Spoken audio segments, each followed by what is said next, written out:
These little ones are really something.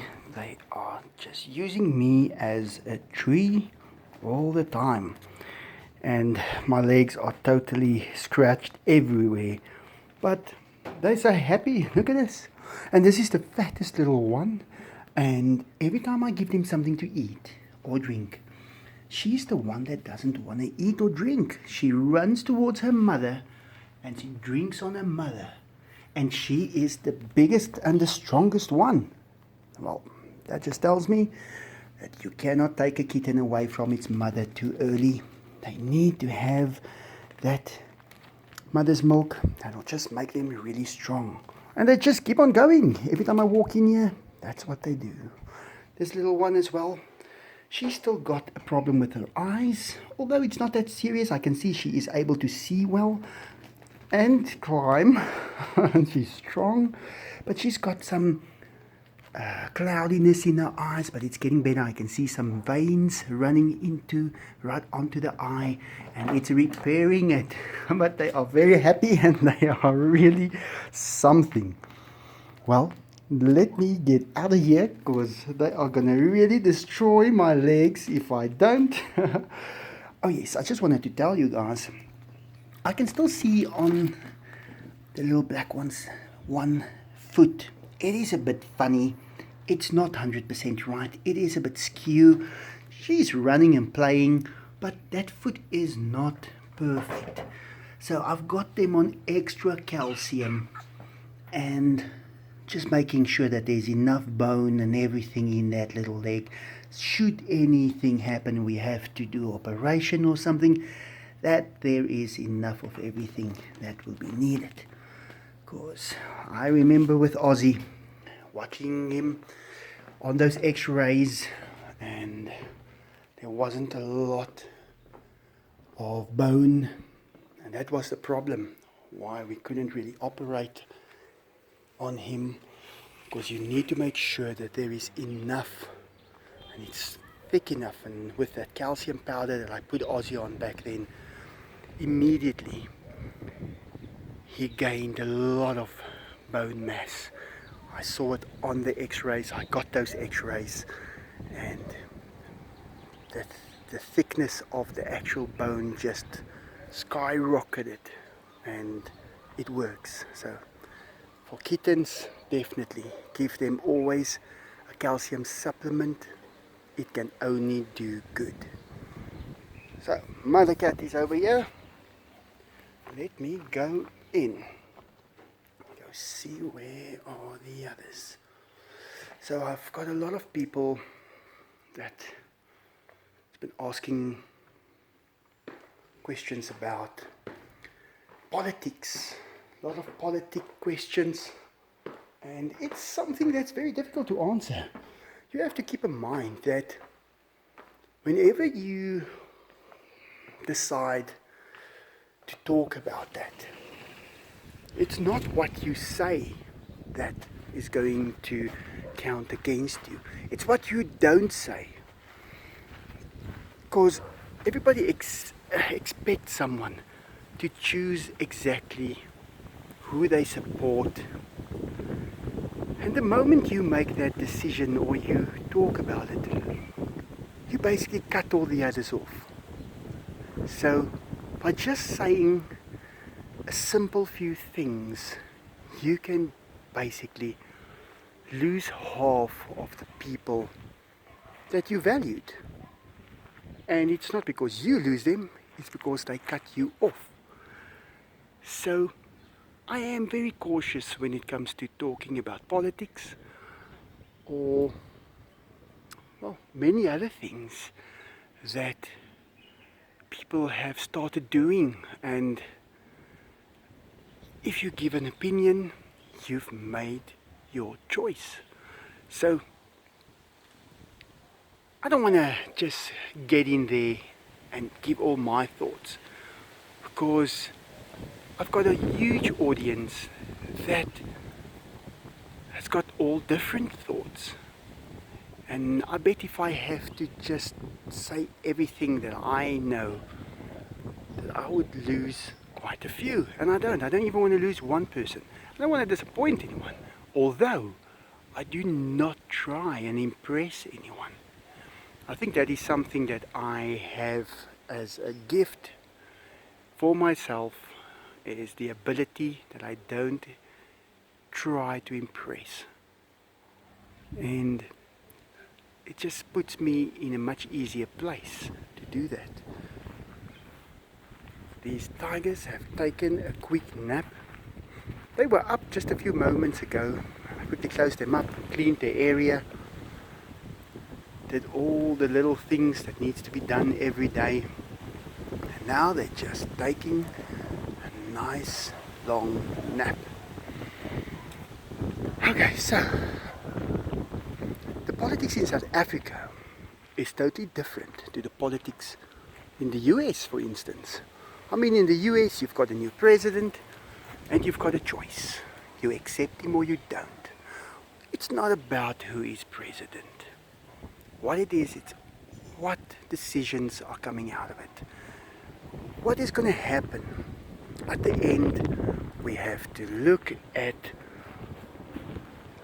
the motive. Would they, or would you want to improve your living circumstances? That's what you have to ask yourself. I can't comment on that. I don't know. I just know that it was time to register. I think it's still today as well. Yesterday, they've got these tents up here in South Africa. I think there's 22,000 of them. And everybody has to go in and register to vote.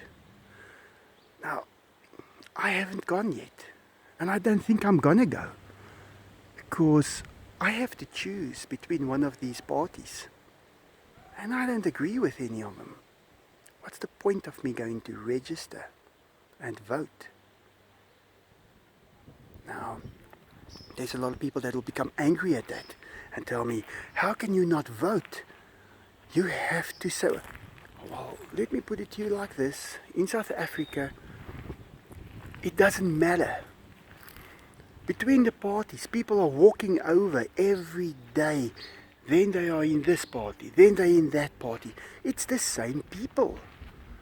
And I'm not even going to waste my time to go and stand there in a long queue to vote for a party that is not even settled.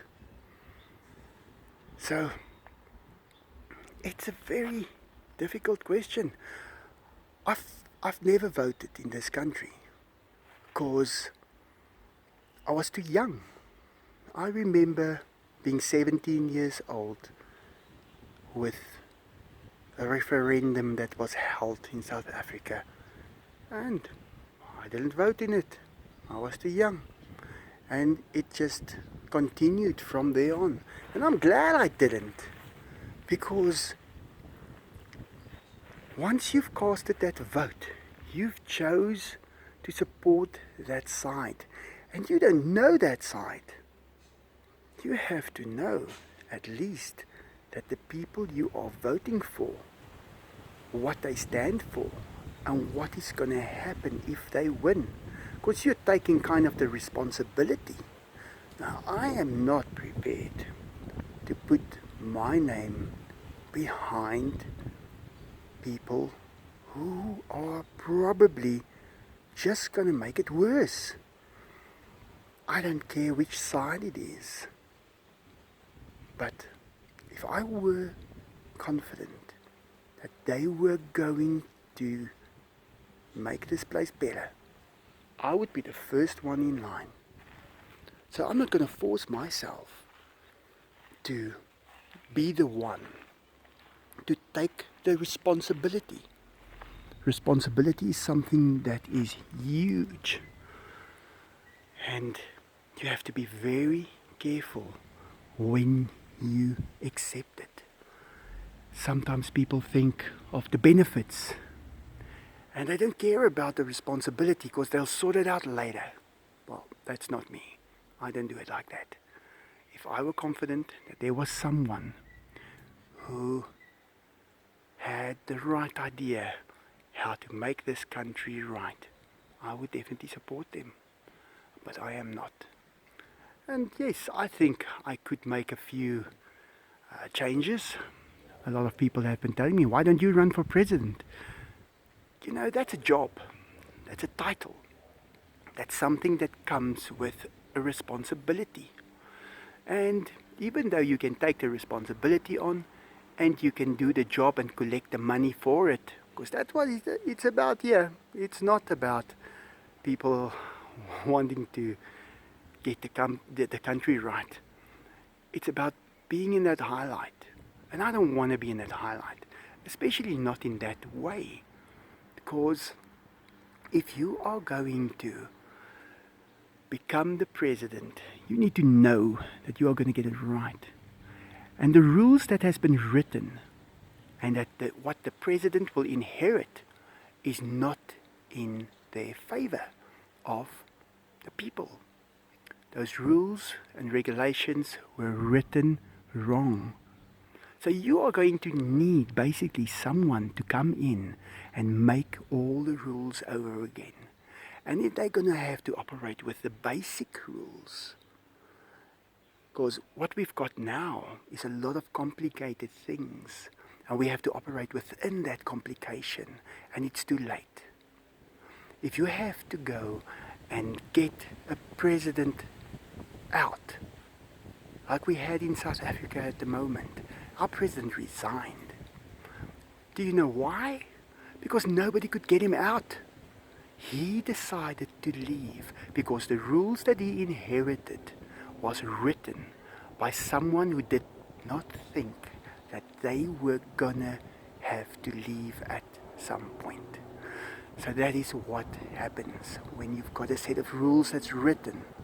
You do not have the ability to overthrow them. And if they are wrong, then you've got a big problem. So, running for president in South Africa is not something that I would like to be. And the people need to deserve the right person. I don't think, and I'm not talking about a specific gender, color, race, whatever. I'm talking in general. I have lived in this country for a long time, and I've learned that my protection does not come from a set of rules. I've had the guns against my head, and you know what? I got through it. And I know that there was no way that gun could have gone off. The second time, well, I didn't have the gun against my dad had it, but all the magazine fell out outside the yard. They didn't even have an armed gun when they came in, and they didn't know it. So, to me, I rather bank on the miracles. I think the miracles have brought me through everything and have taught me that I can rely on it. Now, people can think that is crazy, but I have tested this. And to me it works. And it is amazing.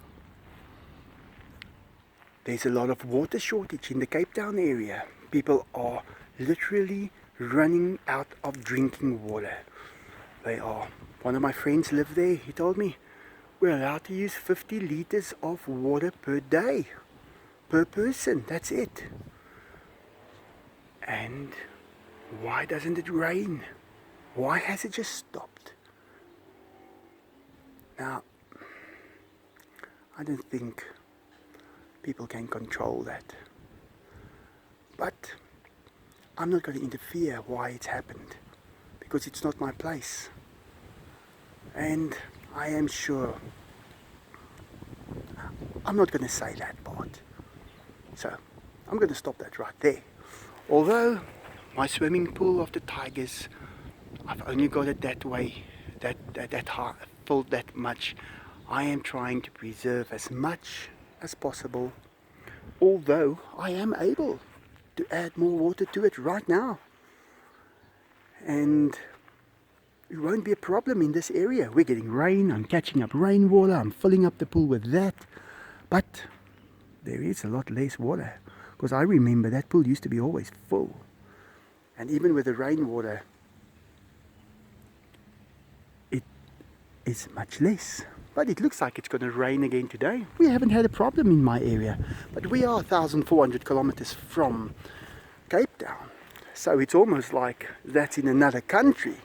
Not that it is. We had that problem with someone saying Cape Town is in another country. It's not. But it is quite far from us. And yeah, there's a lot of things that is difficult to talk about in all over the world. And I don't want to turn anyone into someone against me because of something that I said. And it's not my place to say too much.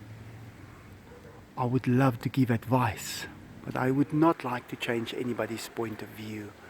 If you change your point of view, then that's great. Like the thing about evolution. That's a huge thing.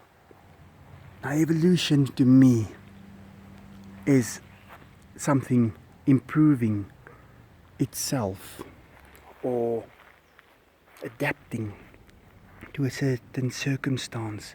And that is amazing. And it is necessary in all species. Like with the tiger fur. You've seen the videos with all this tiger fur and how this tiger fur has changed and keeps on changing. But somewhere these tigers had to come from. Now I believe they were created. I'm not going to come with all other kinds of things. I know they were created.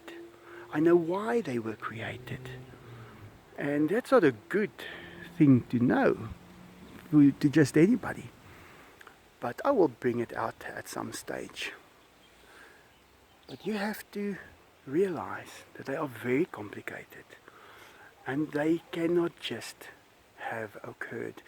And if I had to give one reason why I believe that they were created and not evolved from single cell organisms or things, is because the first thing that evolution would take care of is not dying. Something would have evolved, and the first thing when it realizes that it exists would be survival. And when it survived and it starts passing away, it will make small little changes because it is seeing all the others around it passing away. And then that organism would have kept itself going, replacing cells in a manner that kept it living forever. So the evolution thing does not work, but those cells are given a program in order to not be able to do that. So that is my first reason for evolution not being the right thing to count on. It is not able to sustain life. And that would have been the first thing it would have taken care of 1 billion years ago already. So, on that note, I'm going to stop this video. And I hope I didn't bore you too much with this. And I don't know if I've answered any questions. But there's so many questions. It's going to take hours and hours of recording for me to get through the first 1% of everything. Well, thanks guys. Thanks for watching. I want to thank everybody. You guys have been great. I've received a lot of hope from my subscribers and the people commenting. I love it. It's amazing to know everybody around the world and to get to know them better. This did not happen in my life for a long time, and I appreciate everybody being there. And even if you don't agree with me, comment, tell me what you don't agree with, because the only way we're going to get through all of this is if we discuss it. But we have to keep an open mind and be able to evolve Well, thanks for that, and I hope you have a great day.